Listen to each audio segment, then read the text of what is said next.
भगवान विष्णु के 24 अवतार कौन से हैं, जानिए। जब जब पृथ्वी पर कोई संकट आता है तो भगवान अवतार लेकर उस संकट को दूर करते हैं। भगवान शिव और भगवान विष्णु ने कई बार पृथ्वी पर अवतार लिया है। भगवान विष्णु के 24वें अवतार के बारे में कहा जाता है कि कल की अवतार के रूप में उनका आना सुनिश्चित है। उनके 23 अवतार अब तक पृथ्वी पर अवतरित हो चुके हैं। इन 24 अवतार में से 10 अवतार विष्णु जी के मुख्य अवतार माने जाते हैं। यह है मत्स्य अवतार, कूर्म अवतार, वराह अवतार, नृसिंह अवतार, वामन अवतार, परशुराम अवतार, राम अवतार, कृष्ण अवतार, बुद्ध अवतार, कल्कि अवतार। आइए जाने विस्तार से। एक श्री सनकादि मुनि। धर्म ग्रंथों के अनुसार सृष्टि के आरंभ में लोक पितामह ब्रह्मा ने अनेक लोकों की रचना करने की इच्छा से घोर तपस्या की। उनके तप से प्रसन्न होकर भगवान विष्णु ने तप अर्थ वाले सन नाम से युक्त होकर सनक, सनंदन, सनातन और सनत कुमार नाम के 4 मुनियों के रूप में अवतार लिया। ये चारों प्राकट्य काल से ही मोक्ष मार्ग परायण, ध्यान में तल्लीन रहने वाले, नित्य सिद्ध एवं नित्य विरक्त थे। ये भगवान विष्णु के सर्वप्रथम अवतार माने जाते हैं। 2 वराह अवतार। धर्म ग्रंथों के अनुसार भगवान विष्णु ने दूसरा अवतार वराह रूप में लिया था। वराह अवतार से जुड़ी कथा इस प्रकार है। पुरातन समय में दैत्य हिरण्याक्ष ने जब पृथ्वी को ले जाकर समुद्र में छिपा दिया, तब ब्रह्मा की नाक से भगवान विष्णु वराह रूप में प्रकट हुए। भगवान विष्णु के इस रूप को देखकर सभी देवताओं व ऋषिमुनियों ने उनकी स्तुति की। सबके आग्रह पर भगवान वराह ने पृथ्वी को ढूंढना प्रारंभ किया। अपनी थूथनी की सहायता से उन्होंने पृथ्वी का पता लगा लिया और समुद्र के अंदर जाकर अपने दांतों पर रखकर वे पृथ्वी को बाहर ले आए। जब हिरण्याक्ष दैत्य ने यह देखा तो उसने भगवान विष्णु के वराह रूप को युद्ध के लिए ललकारा। दोनों में भीषण युद्ध हुआ। अंत में भगवान वराह ने हिरण्याक्ष का वध कर दिया। इसके बाद भगवान वराह ने अपने खुरों से जल को स्तंभित कर उस पर पृथ्वी को स्थापित कर दिया। 3 नारद अवतार। धर्म ग्रंथों के अनुसार देवर्षि नारद भी भगवान विष्णु के ही अवतार है। शास्त्रों के अनुसार नारद मुनि ब्रह्मा के 7 मानस पुत्रों में से एक है। उन्होंने कठिन तपस्या से देवर्षि पद प्राप्त किया है। वे भगवान विष्णु के अनन्य भक्तों में से एक माने जाते हैं। देवर्षि नारद धर्म के प्रचार तथा लोक कल्याण के लिए हमेशा प्रयत्नशील रहते हैं। शास्त्रों में देवर्षि नारद को भगवान का मन भी कहा गया है। श्रीमद् भागवत गीता के 10वें अध्याय के 26वें श्लोक में स्वयं भगवान श्री कृष्ण ने इनकी महत्ता को स्वीकार करते हुए कहा है, देवर्षि नाम नारद, अर्थात देवर्षियों में मैं नारद हूँ। 4 नरनारायण। सृष्टि के आरंभ में भगवान विष्णु ने धर्म की स्थापना के लिए 2 रूपों में अवतार लिया। इस अवतार में वे अपने मस्तक पर जटा धारण किए हुए थे। उनके हाथों में हंस, चरणों में चक्र एवं वक्ष स्थल में श्रीवत्स के चिन्ह थे। उनका संपूर्ण वेश तपस्वियों के समान था। धर्म ग्रंथों के अनुसार भगवान विष्णु ने नरनारायण के रूप में यह अवतार लिया था। 5 कपिल मुनि। भगवान विष्णु ने 5वां अवतार कपिल मुनि के रूप में लिया। इनके पिता का नाम महर्षि कर्दम व माता का नाम देवहूति था। शरशय्या पर पड़े हुए भीष्म पितामह के शरीर त्याग के समय वेदज्ञ व्यास आदि ऋषियों के साथ भगवान कपिल भी वहां उपस्थित थे। भगवान कपिल के क्रोध से ही राजा सगर के 60,000 पुत्र भस्म हो गए थे। भगवान कपिल सांख्य दर्शन के प्रवर्तक है। कपिल मुनि भागवत धर्म के प्रमुख 12 आचार्यों में से एक है। 6 दत्तात्रेय अवतार। धर्म ग्रंथों के अनुसार दत्तात्रेय भी भगवान विष्णु के अवतार है। इनकी उत्पत्ति की कथा इस प्रकार है। एक बार माता लक्ष्मी, पार्वती व सरस्वती को अपने पातिव्रत्य पर अत्यंत गर्व हो गया। भगवान ने इनका अहंकार नष्ट करने के लिए लीला रची। उसके अनुसार एक दिन नारद जी घूमते घूमते देवलोक पहुँचे और तीनों देवियों को बारी बारी जाकर कहा कि ऋषि अत्रि की पत्नी अनुसुईया के सामने आपका सतीत्व कुछ भी नहीं। तीनों देवियों ने यह बात अपने स्वामियों को बताई और उनसे कहा कि वे अनुसुईया के पातिव्रत्य की परीक्षा लें।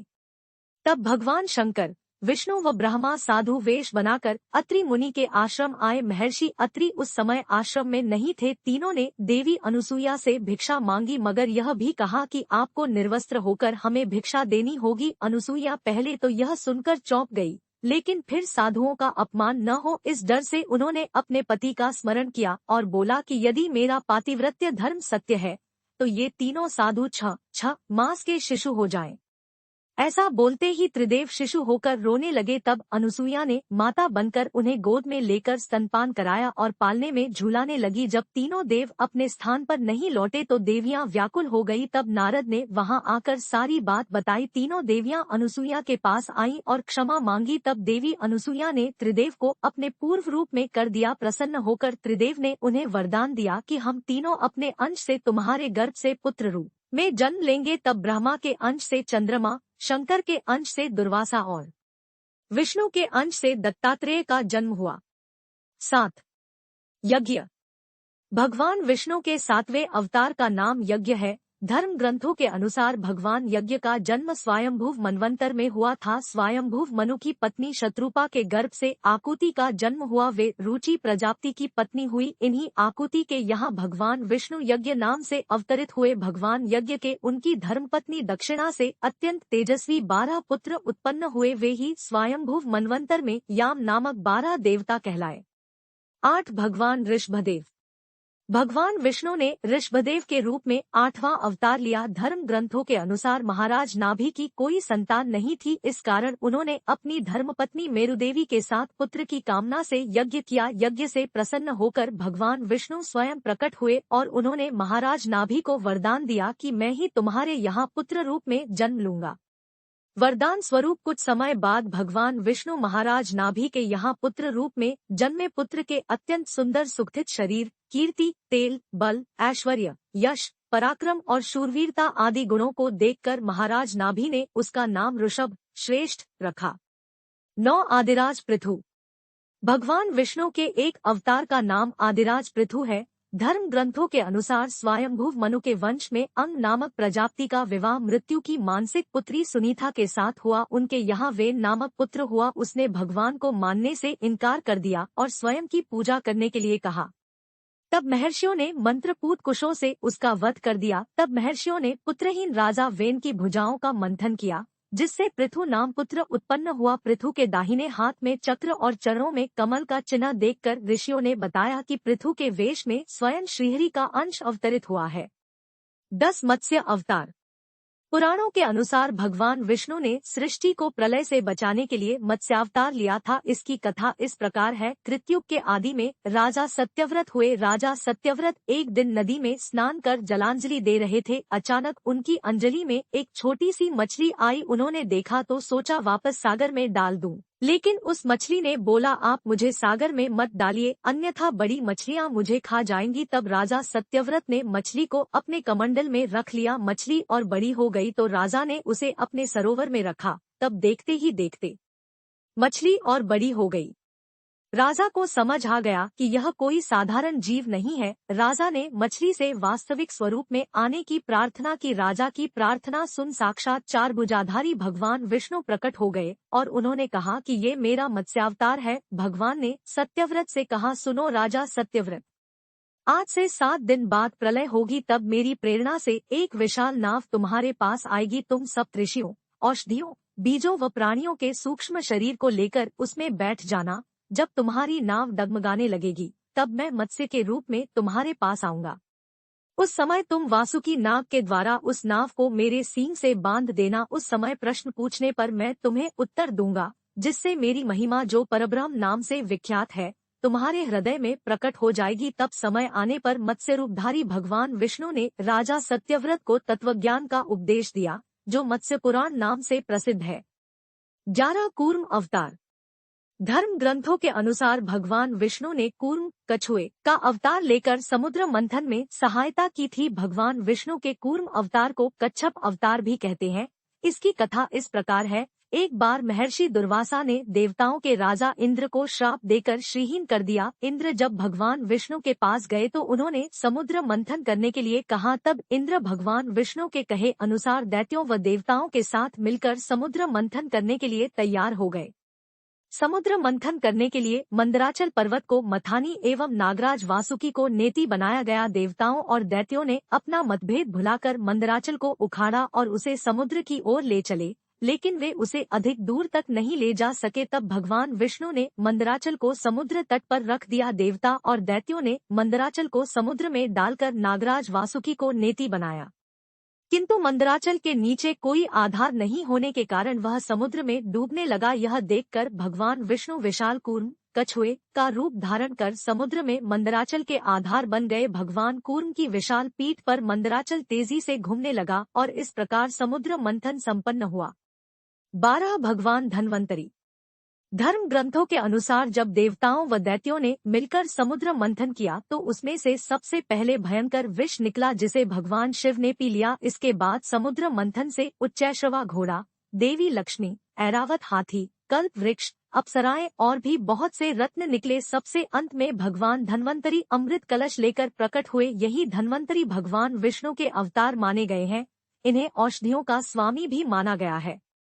13 मोहिनी अवतार।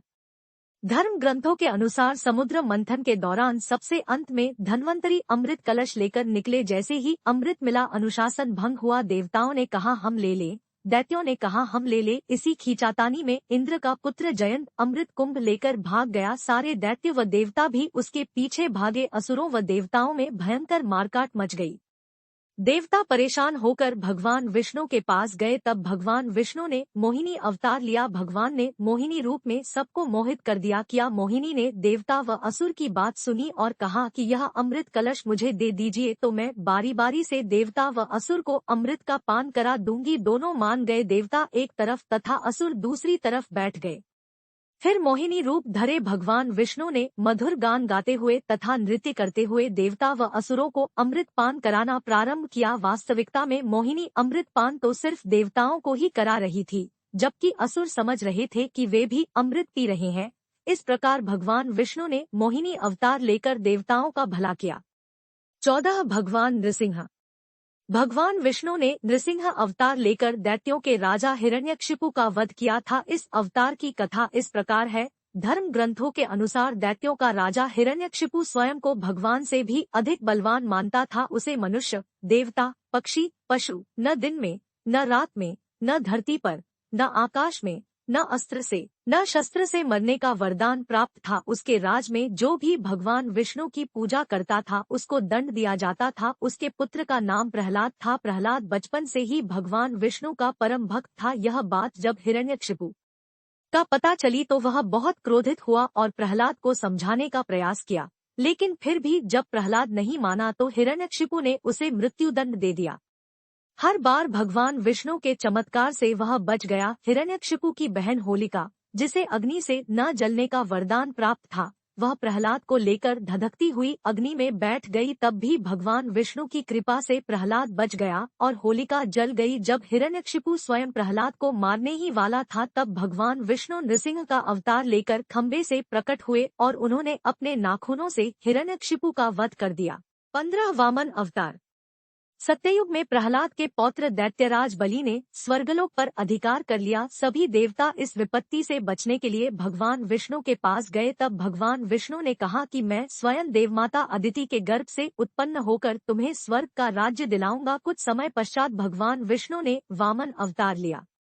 एक बार जब बलि महान यज्ञ कर रहा था तब भगवान वामन बलि की यज्ञशाला में गए और राजा बलि से 3 पग धरती दान में मांगी। राजा बलि के गुरु शुक्राचार्य भगवान की लीला समझ गए और उन्होंने बलि को दान देने से मना कर दिया, लेकिन बलि ने फिर भी भगवान वामन को 3 पग धरती दान देने का संकल्प ले लिया। भगवान वामन ने विशाल रूप धारण कर एक पग में धरती और दूसरे पग में स्वर्ग लोक नाप लिया। जब तीसरा पग रखने के लिए कोई स्थान नहीं बचा तो बलि ने भगवान वामन को अपने सिर पर पग रखने को कहा। बलि के सिर पर पग रखने से वह सुतलोक पहुंच गया। बलि की दानवीरता देखकर भगवान ने उसे सुतलोक का स्वामी भी बना दिया। इस तरह भगवान वामन ने देवताओं की सहायता कर उन्हें स्वर्ग पुनः लौटाया।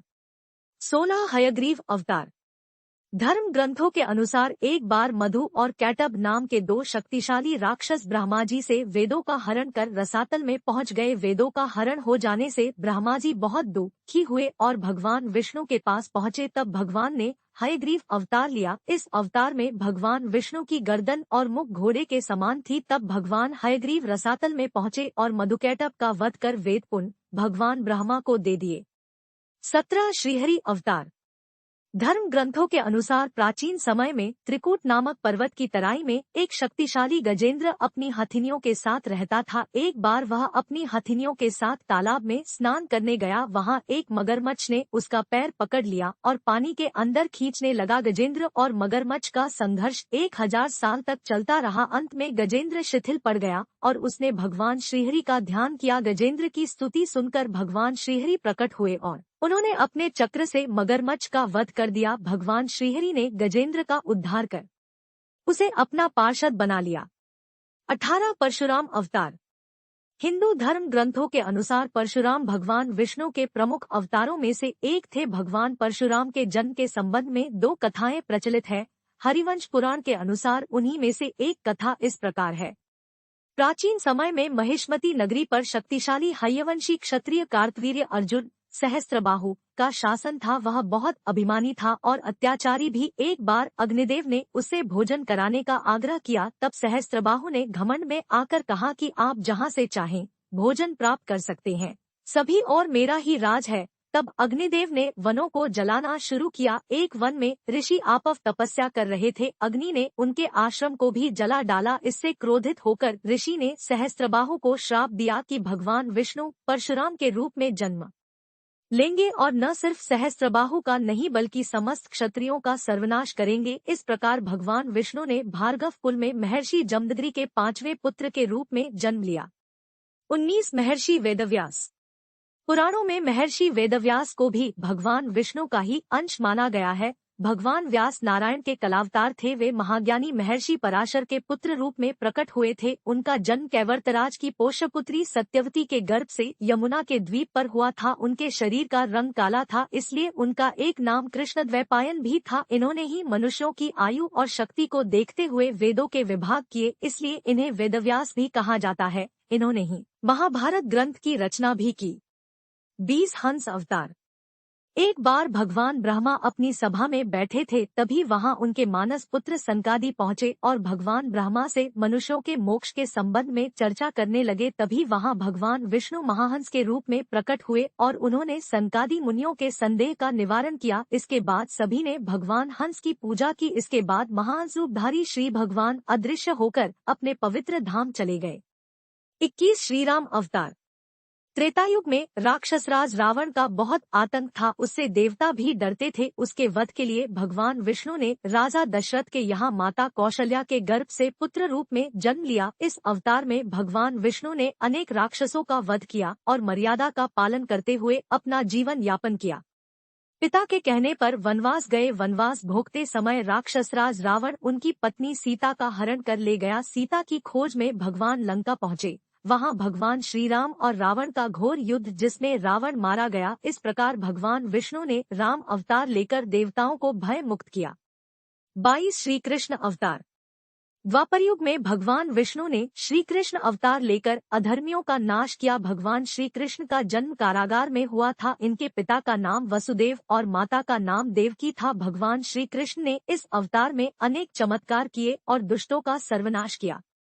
कंस का वध भी भगवान श्री कृष्ण ने ही किया। महाभारत के युद्ध में अर्जुन के सारथी बने और दुनिया को गीता का ज्ञान दिया। धर्मराज युधिष्ठिर को राजा बनाकर धर्म की स्थापना की। भगवान विष्णु का ये अवतार सभी अवतारों में सबसे श्रेष्ठ माना जाता है। 23 बुद्ध अवतार। धर्म ग्रंथों के अनुसार बौद्ध धर्म के प्रवर्तक गौतम बुद्ध भी भगवान विष्णु के ही अवतार थे, परंतु पुराणों में वर्णित भगवान बुद्धदेव का जन्म गया के समीप कीकट में हुआ बताया गया है और उनके पिता का नाम अजन बताया गया है। यह प्रसंग पुराण वर्णित बुद्धावतार का ही है। एक समय दैत्यों की शक्ति बहुत बढ़ गई। देवता भी उनके भय से भागने लगे। राज्य की कामना से दैत्यों ने देवराज इंद्र से पूछा कि हमारा साम्राज्य स्थिर रहे, इसका उपाय क्या है। तब इंद्र ने शुद्ध भाव से बताया कि सुस्थिर शासन के लिए यज्ञ एवं विधिविहित आचरण आवश्यक है। तब दैत्य वैदिक आचरण एवं महायज्ञ करने लगे, जिससे उनकी शक्ति और बढ़े लगी। तब सभी देवता भगवान विष्णु के पास गए। तब भगवान विष्णु ने देवताओं के हित के लिए बुद्ध का रूप धारण किया। उनके हाथ में मार्जनी थी और वे मार्ग को बुहारते हुए चलते थे। इस प्रकार भगवान बुद्ध दैत्यों के पास पहुँचे और उन्हें उपदेश दिया कि यज्ञ करना पाप है, यज्ञ से जीव हिंसा होती है, यज्ञ की अग्नि से कितने ही प्राणी भस्म हो जाते हैं।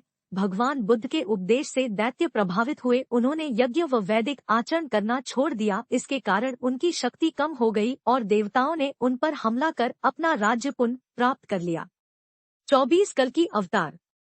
धर्म ग्रंथों के अनुसार कलयुग में भगवान विष्णु कल्कि रूप में अवतार लेंगे। कल्कि अवतार कलयुग व सतयुग के संधिकाल में होगा। यह अवतार 64 कलाओं से युक्त होगा। पुराणों के अनुसार उत्तर प्रदेश के मुरादाबाद जिले के शंभल नामक स्थान पर विष्णुवेशा नामक तपस्वी ब्राह्मण के घर भगवान कल्कि पुत्र रूप में जन्म लेंगे। कल्कि देवदत्त नामक घोड़े पर सवार होकर संसार से पापियों का विनाश करेंगे और धर्म की पुनः स्थापना करेंगे।